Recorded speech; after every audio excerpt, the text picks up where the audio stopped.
Ee ooh ah ah, ting tang, walla walla bang bang. Ee ooh ah ah, ting tang, walla walla bang bang. Ee ooh ah ah, ting tang, walla walla bang bang.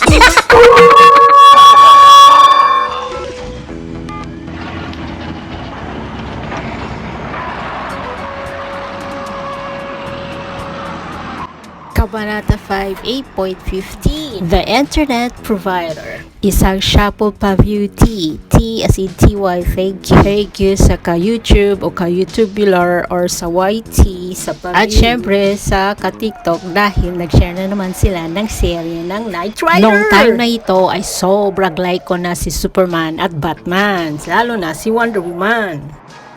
Michael, please, stop. It's me, Kit. Sa series ding ito ay sobrang na-fall ako kay Kit dahil hinahanap talaga niya ang kanyang amo. Isang advanced car lang si Kit, ngunit nakaramdam siya at nakaintindi na meron silang alitan ng kanyang amo. Kaya niya sinusuyo at mahanap ng paraan na sila ay magkasundo ulit. Ang kanyang program sa technology ay talagang hindi pwedeng ba-virus. Kaya iuna ko na ito sa inyo ipa-view dahil sa pagsimula ko ng Kabanata A ay meron ako 15 content. Nako, i-watch niyo na rin dito ang paglipad ni Knight Rider galing sa kanyang lakas na turbo.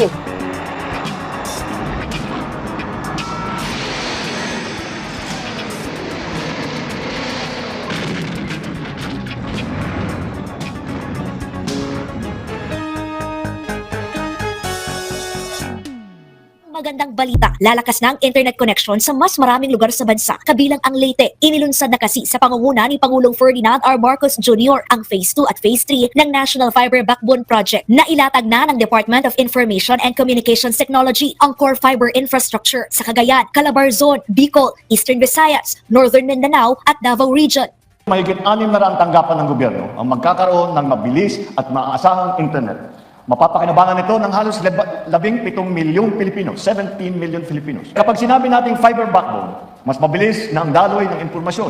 Mas maaga ninyong malalaman kung may bagyong paparating o kung may job opening sa iba't ibang bayan. Mas madali ninyong makakausap ang inyong mga mahal sa buhay. Halos 1,800 kilometers na aerial fiber optic cables ang naikabit ng pamahalaan na maghahatid ng 100 gigabits per second na bandwidth. Tutuli ng access sa serbisyo ng pamahalaan, edukasyon, turismo at kabuang digital economy. Sa tulong na ito, makakahanap kayo ng mga online buyer para sa inyong paninda. Makakapagpanood din kayo ng mga online tutorial kung paano magluto, magnegosyo, paano magtanim. At dahil din sa mas maayos na koneksyon, maaari nang makasabay ang bawat Pilipino Philippines sa may paninda. look like a small island nation, but where do Filipinos really come from? Many believe Filipinos came from Spain, but here's the truth. Only 5% of Filipino DNA is European. So where did the rest come from? Let's go back 4,000 years.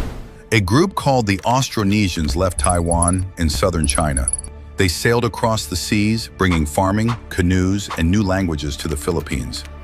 Today, about 80% of Filipinos have Austronesian DNA, the same DNA found in people from Hawaii, Fiji, and Madagascar. Austronesian DNA, the same DNA found in people from Hawaii, Fiji, and Madagascar.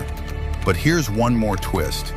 Indian traders came by sea, using an ancient route called the Maritime Silk Road. They married local women, passing down their culture and their DNA. So in the end, the Filipino people are a unique mix of Asia, Oceania, Africa, and a little Paano bit kung of nakalimutan mo ang password ng bagahe mo? O kaya naman mula nung nabili mo ay ayaw nang gumana ang 00 na password? May paraan po dyan. Hindi po ganyan ang paraan. Tuturo ko po sa inyo. Ang tutorial na ito ay applicable sa mga ganitong klase ng bagahe. Pero I'm sure 80% ng OFW ganito ang bag. Example, nalock yung luggage mo ng ganito and hindi mo alam yung password, di ba? Kahit anong pilit mo dyan, kahit anong magbubukas mong ganyan, hindi mo alam yung password, nakalimutan mo. Ngayon, ang first step na kailangan natin gawin is kailangan hanapin natin yung slot. Kailangan natin pihitin to.